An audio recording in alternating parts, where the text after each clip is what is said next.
A l'Alabastre sempre està la pedra típica de Serrat, per exemple, la meva mare fa joies i n'ha fet algunes d'alabastre i doncs, per la gent de poble també és com important perquè és com una pedra que sempre s'ha vengut molt des d'aquí i ara que és tan important, que si els alabastres i els museus, i està molt bé perquè molta gent no la coneix i realment és una pedra molt maca.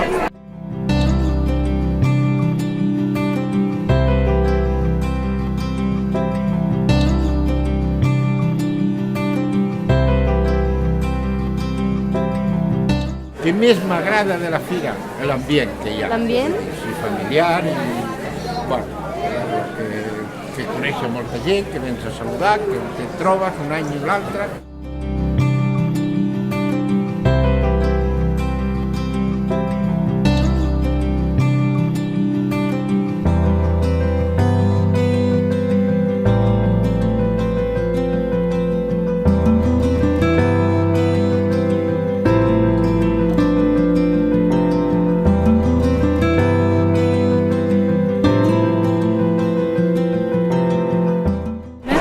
De la fira veig el sindicat, és molt maco, hi ha molta maquinària molt moderna, es fa tot el sindicat i l'Ajuntament ja han fet coses per l'Alabastre, tot és molt maco, sí.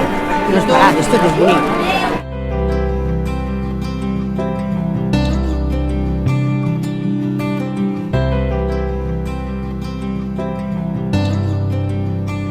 Molt bé, està tot molt bé, molt bé. Fa una mica de fresca, però bueno, s'està bé. Hi ha molta varietat.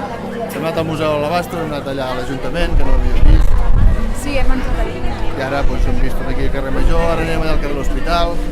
Bueno, com cada any, vull dir, s'ha de fer poble.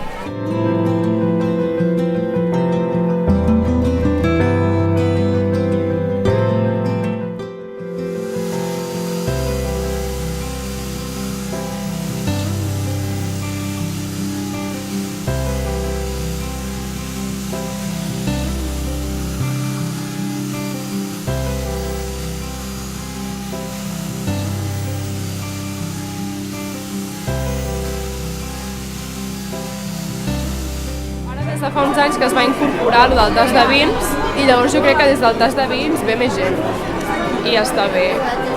El que també està molt bé és que hi ha la part més artesana, la part aquesta més gastronòmica i llavors crida gent de diferents àmbits i està bé perquè al final tothom acaba visitant tota la fira.